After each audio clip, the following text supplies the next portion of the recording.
Good evening, everyone, and thanks for tuning in to the Comedy Connection presents Miss Tina Graham, our godmother of comedy. For those of you who know, it is no introduction. And if for those of you who don't know, you need to go get a book or get out of line. Give it up for my godmother, the one, the only, the super fabulous, my shiro, Miss Tina Graham.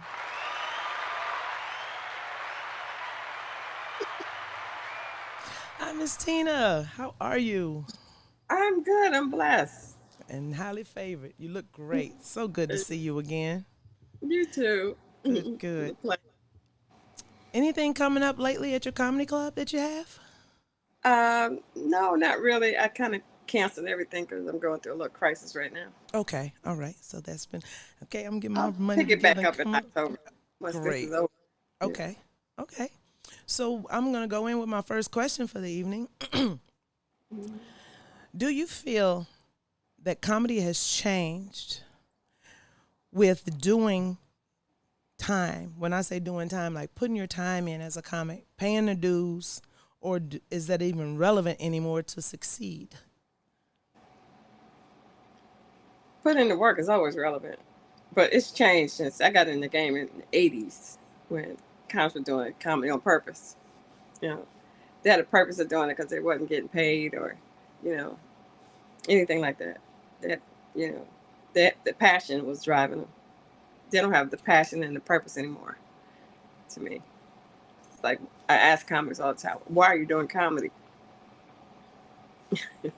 They That can't come up is. with a reason. It's like, okay, so you won't last. Mm-hmm. You have to put in the work, and it's not all about just getting on stage. It's about looking the part, timing, putting in the work, not making it about money. Because once you start making it about money, it's not even the passion ain't there. That's true. It's a calling. Everybody can't do stand up. It could be funny with your friends and stuff. But it's another thing getting on trying to make strangers laugh. Mm-hmm. So that's the passion. What you keep trying, whether you fail or not. That's right. It's the journey that people don't realize that you take the bumps and the bruises, but the passion is going to drive you. Perfectly said. And I've run across a few comics who are new, I would say under 20 years in this game.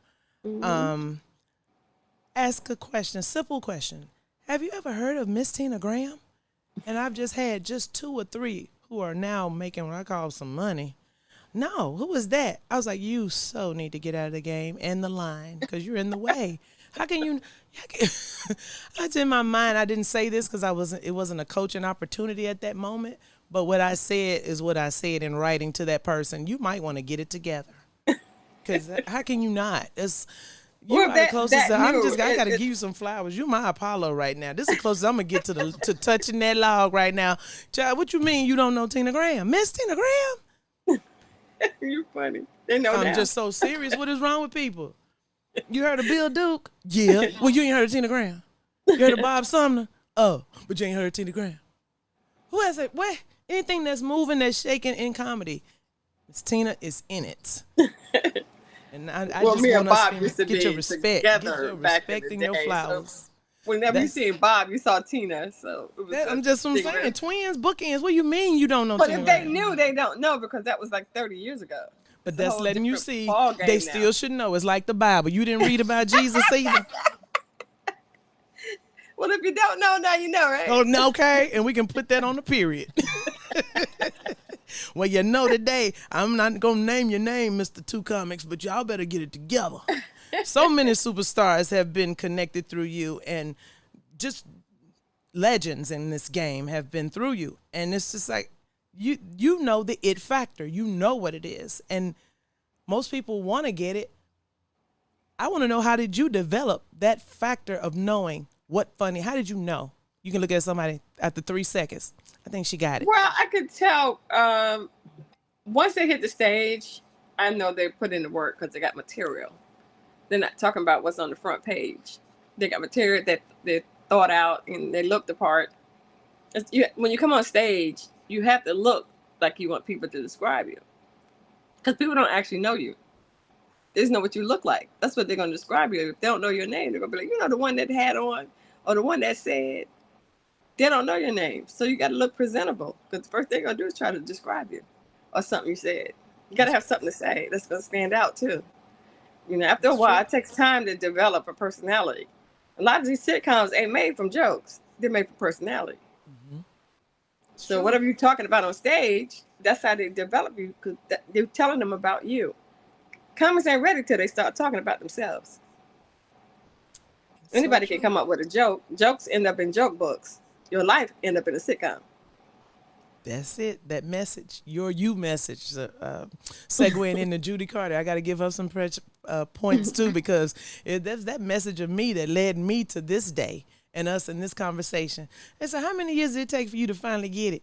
It was right there. The message of you. Duh. Talk about you.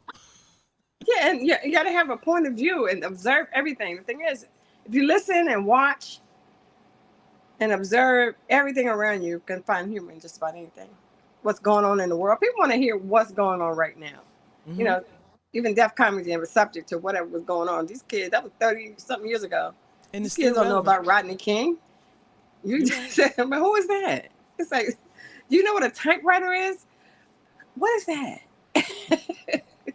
I was administrative assistant all my life. Seemed like I would type 90 words a minute. They were like, really? Oh, no. That's all about how many times you can press the button on the phone. They don't even know what a typewriter is. In a minute, computers gonna be obsolete You're right. Be because touching your everybody on their forehead to phone, turn they're the not. channel. They done got so used to working from home. Offices is gonna be You're obsolete. right. You're We're right. gonna be living like the Jetsons. I'm seeing it in some malls and places how things used to be popping and everything's just drying up. Girl, I went to the mall the other day. It was like a ghost town. It was almost, they were glad to see me. I was like, okay. So glad you're here. What? We got one. I just need some lip gloss and some lip liner from the MAC counter. And I'm out. They ended up being 50 something dollars just for them two. I was like, okay. It's so true. You're right. I'm gonna put that lip liner down to the. Look, we're gonna do the what we call generational differences real quick. I remember the day when they used to have the testers out so you can actually spray yourself. You don't get that. Somebody might hit you. That's all Remember, you they used to get. make your makeup for free at the MAC counter. You could Oh get my goodness. samples. They None of throw that. samples in a bag for you, like a bag of samples. You can give everybody little stocking stuffers with Man. perfumes and stuff. I went one year looking for that. She said, "We don't do that no more." Like, where'd you come from? You're not alone. That's because how long I've been to the mall. I know. Man, it's terrible. That I mean, and they got to pay them more prices for rent. It's horrible. It's like people. COVID messed up a lot of people. People don't go outside no more. They don't touch no more. It's like what happened to hopscotch and double dutch? I What live in happened in Jersey. just communication? Period. It's almost like they went out with slow jams in the Yeah. club. Remember they used to Yes. slow it down just a little bit. You can't do that no more because now you have to ask her for her hand. Um, No, everybody in the um, mirror dancing with themselves. oh, definitely. Because she looks just Can I like me. cut No, in she with don't. you? With you? Do you mind if I look in the mirror? Can you mind if I dance with her? Are you talking to me? No, to her in the mirror. Yes, you. No, they line dance now. They ain't got to dance with nobody.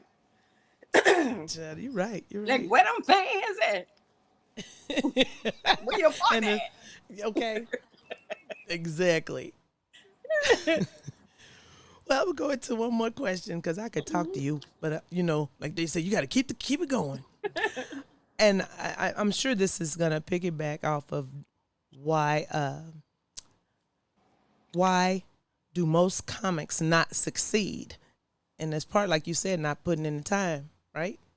Well, depending on what you call success.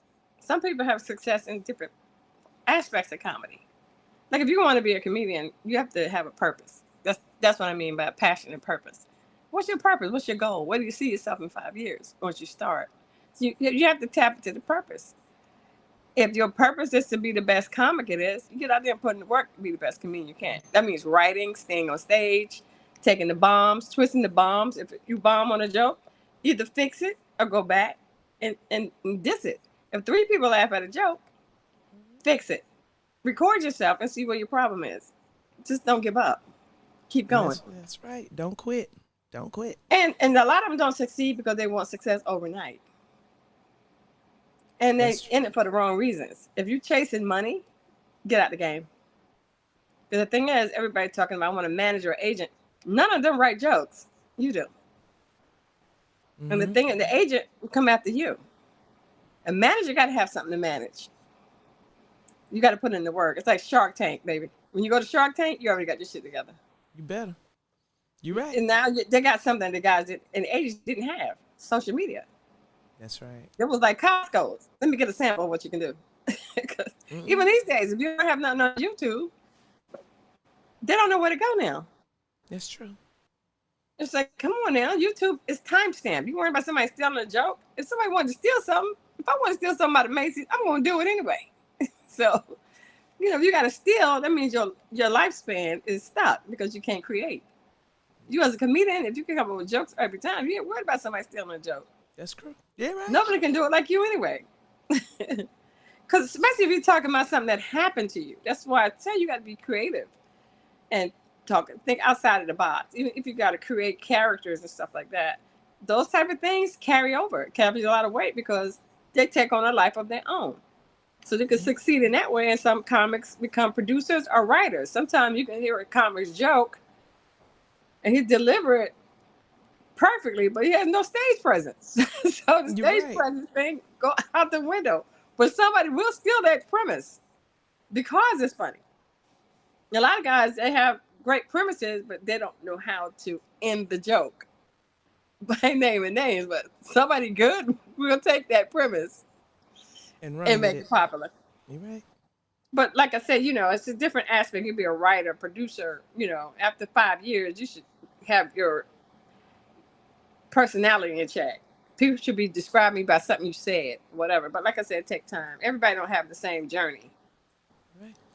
And you latch on to the people that can actually help you out, But you have to stand out in order to become famous. You get on that stage, that's what you're chasing. Like I said, success can come in different forms. True. You might do jingles. You might be able to sing. You never know what comes out on that stage. Yeah. And just like that shirt, let us pray, amen. That's someone's signature tag. Representing Tanja D. Shout out to Tanja D. Yeah, Tanja D. sister in comedy. And I'm somebody's mama, MissHope. That's what I go by. That's my tag.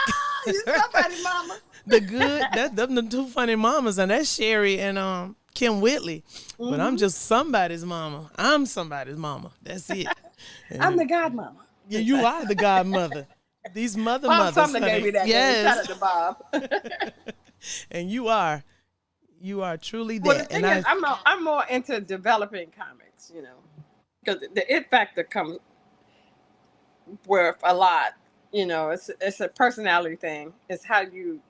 Because the thing, once you get off that stage, you're public property. People watching you on and off stage. Now, because they don't know you're a comedian until you hit the stage. When you come off that stage, if you're funny, they're going to be all over you. Like, where you going to be next? And it's like, when somebody say, where you going to be next? You already know you got the it factor. Yep. And right now, the next open mic in my local city. Right now. Because everything's hard to find the it factor, man. Because the thing is, you can tell by the people material, how they deliver it, what they look like on stage. All that goes together. Their personality, how they treat people off stage, how they interact with the audience, and how the audience react to you. Especially if you're new. If you get that, as soon as you come out there, like, you got to have people on the first joke. If I'm not laughing at your first joke, you lost me. You have to come out strong and end stronger. If you come up with something in the middle of that set, whatever, and you don't have anything to follow it, say goodnight. Because you want as funny as your last joke. That's right. Your next joke and it's funny, you're reaching now. Because you're reaching trying to get that other joke. You dig in our grave. And that's one thing I learned under the tutelage of being under the Females in Comedy Association. When we have our seminars and classes, just know when to leave. It's not a bomb. Just know when to leave. And comics get upset when I say 3 minutes. Just be funny in 3 minutes. I'm trying to cram 15 jokes into 3 minutes. People don't realize how long 3 minutes is unless you bomb on that first joke. And it's like an hour. Endless. It's like, okay, where I go from here? Exactly. You have to have that first joke. Even at the convention, the dean, Peter, whatever his name was, he really had a great seminar because he taught you the BCA rule. Mm-hmm. Start with B and end with A. Yeah, your hot joke Means you always start with your second funniest joke is first, and then your and highest, then your keep it middle, with and then the C and highest one end is with last. A. The That's right. BCA rule. Yeah. But the thing is, you don't know what's funny until you record yourself and hear where those jokes, what's got the bigger laugh. That's why it's important to record yourself. Because people pick up on mannerisms, facial expressions. I tell comics all the time, you got stories, act it out. Because people are visual people. Exactly. You might say it, but can they picture it in their mind? Mm-hmm. That's when Bob came out with Laugh Track. They could use what people said and act it out. That's why the show was so popular. It was really cool. Yes. I think the one I'm going to laugh tracks because I got to. Kevin Simpson. Damn fool. Remember him? You know him, man. Like he's gone. That's Chicago girl all day. Oh my gosh. Do I love him? How he reenacted that mama and yes. That laugh track still does it for me because I had a lot of uncles and that was so funny. He's funny anyway. He don't come out here as much. He used to come to New York all the time. But he don't come out here that much anymore. Yeah. I ain't heard nothing from Dan Fool in a minute. But he's still out. I follow him. He's still moving. Yeah. The thing is that once they come to New York a lot, they can get popular here because it's the grapevine. I'll get up there soon because I got to come look at you. Yeah, you got to come once I get my stuff back together. Look, yeah, I got to get surgery in a couple of weeks now. No, so. Even in the convalescent part of it, I'll come through and look at you. Look, Hope took care of Miss Dupree. I'll come take care of you. That part. And I remember our dear one. I can't forget the mentor I had, Mr. How to Be Funny, D. Militant, Daryl Littleton. Oh, my goodness. I was just looking at it. I bought his book. I did, too. And I shared it with two other young comics when I was coming up. That was a shocker. I still got his number and Dirty South number in my phone. I can't let him go. Why can't you let it go? My girl. I'm more than comics that people don't even know. It's just, you meet so many people in this business. The comics are like family to me, Yeah, exactly. And I feel so that. It's just like, and I let them all stay in my apartment. I let like 230 comics stay in my apartment over the last 20 years. Well, it was your humbleness. 35 years. Your humbleness. You took me in when we was at FICA. I booked the flight either an hour off or something I did. I don't have an agent. Look, I saw the flight. I was trying to be on it. I done checked out my room and then had nowhere to stay. Miss Tina said, "Hope you can stay here with me." I was like, that was so absolutely sweet. I was ready to just go be in the lobby, like at the airport. Oh, no, you can't do that. I did that with James Hanna. I don't know if you remember James Hanna. He passed away. But he was stuck at the Bay Area comedy competition. And he actually was getting ready to play. It was like in the 90s. And I was one of the judges. And I knew he was going to play. He probably could have went. Anyway, he had his bags leaving. And I said, "Where are you going?" He said, "I'm going back to Chicago." That's when I realized all the hate that's going on with comedy. And I said, "You can't leave. You might place." He said, "How you?" I said, "One of the judges." He said, I said, "Why are you leaving?" He said, "I don't have anywhere to stay." And I said, "It's a lot of Chicago comics here."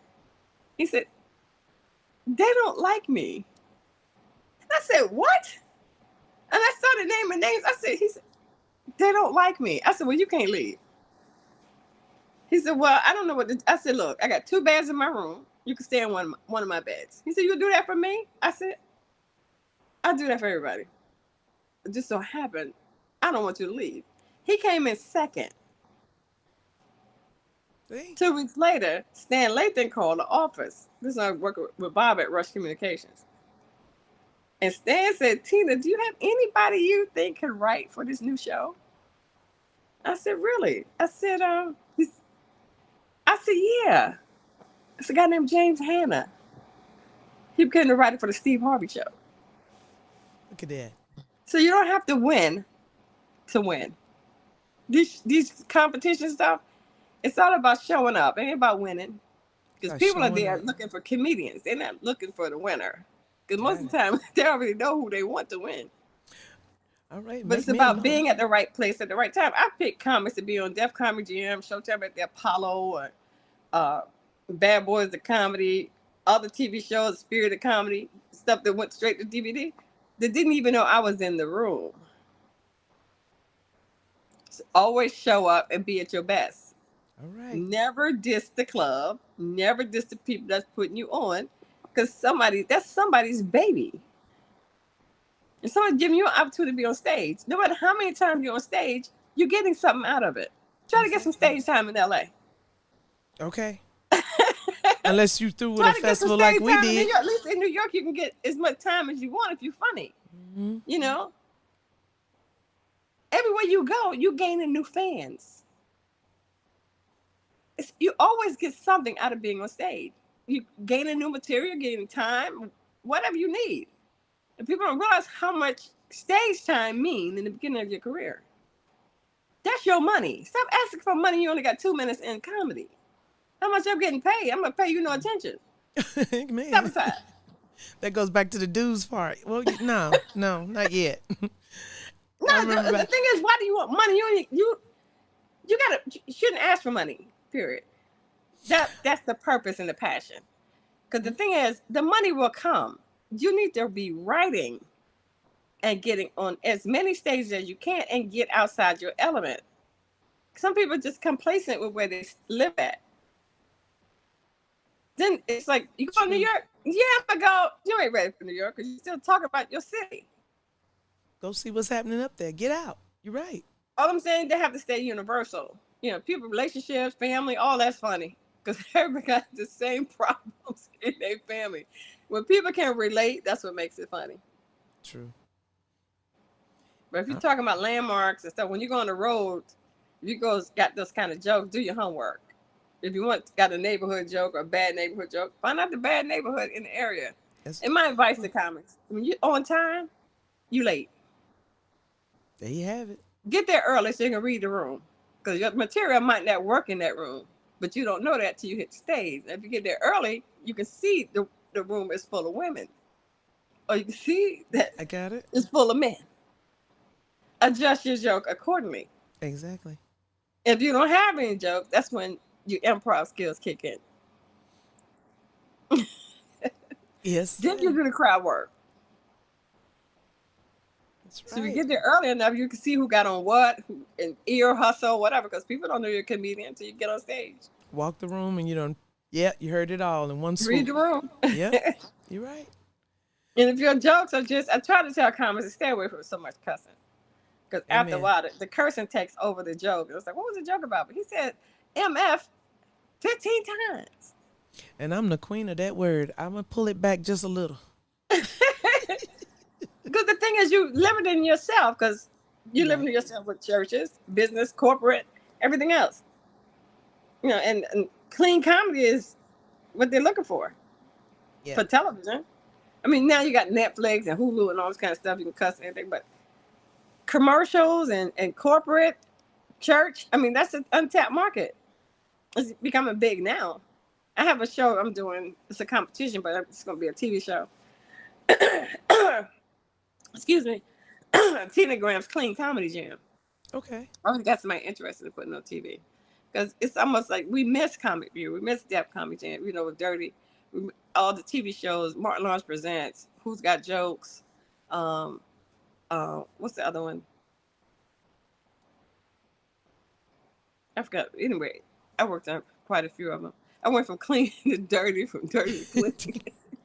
And that's the It's versatility like, of the come on game now. too. They want you to be It's like, both. come on now. You heard me say, and clean comedy ain't just about the curse words. It's about the sex jokes and all that kind of stuff. Got it. And the women looks terrible with the sex jokes. I said, come on now. This audience is 80% women. No matter where you go, it's going to be 80% women in the audience when it comes to comedy. True. We got husbands, brothers, and uncles. Why are you dissing everybody with the same brush? That's right. And it looks nasty on stage. It's like, come on now. You're better than that. You're beautiful till you open your mouth. Okay. That was one Come of my on now. shock and awes too. They say you look like First Sunday till you say something. Yeah, then the next girl be trying to out nasty the one that got off Yeah, stage. yeah. Mm, It's like, come on, that was the problem. That problem I had with the Comic Rocks convention in the beginning. I was like, come on now. I really don't want to hear the same stuff just from a different body. You know what I mean? Got This is it. why you don't see this. All female shows don't work. Gotta have that testosterone in there. Yep. Counter. And then too, with all that testosterone, they could throw with just maybe one female on the dais. It's just all men. I mean, can we get one? Well, this is male-dominated situations. I know and the what reason we why are. Yes. it's usually on the Def Comedy Jam show. We always had a female on there to set it off. But all female shows just don't sell because a lot of times they talk about the same thing. Okay. Male bashing, they body shaming their own self. It's like, come on now. And you got kids. And I am the mom, and I have done just all the above you're saying. And you got just jobs, and you got characters in your family. More people need to come up with characters. Come on, we need some more sitcoms. We need some more. They're doing a documentary on me right now, but it leads to a TV show. I'm going back to my roots. Well, Uptown Comedy Club TV show was on Fox. That was a clean show. Great. That was the other show I was trying to think of. But yeah, it was sketch and stand up. It was probably one of the first ones. And we were up against Saturday Night Live. When the deal fell through with the Brown Brothers with Def Comedy Jam, was where it came from. That's where Def Comedy Jam came from, Uptown Comedy Club, which opened in 1988. They couldn't get in the white comedy club, so they started something at the National Black Theater in Harlem. Yeah. So everybody, it was hip hop, stand up, and sketch. Because hip hop in the 80s was underground too. Mm-hmm. So it kind of grew together, like hip hop and comedy. And every Sunday, hip hop, it was open mic for hip hop. Flex Alexander came from hip hop. He used to be in there every Sunday. He would come there with salt and pepper because he was a dancer for hip hop. Yes, he was. All hip hop artists, Andre Herrera, all of them in the 80s was at the Uptown Comedy Club. Mm-hmm.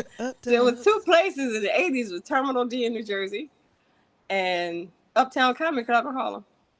Sunday and Tuesday. Ain't that something? Packed. In the beginning, it took people a while to get used to seeing black comedy in one spot. But it took off from there. That was the beginning of hip hop and comedy. Well, Miss Tina, this has been really great. And I'm not going to take you much longer. But for those who are tuning in, just know you are in the company of the great, the legendary, the one and only Miss Tina Graham, the godmother of comedy. Give us some love, you guys. If you don't know, now you know. Thanks for having me. Much love. Love you, Miss Tina. Thank you so much. Love you too. All right, Godspeed. Thank you guys for tuning in to the Comedy Connection Presents. This is the end of our show, and we thank you. Thank you for watching. Thank you for listening, and all the above. I'm somebody's mama, MissHope. Thank you.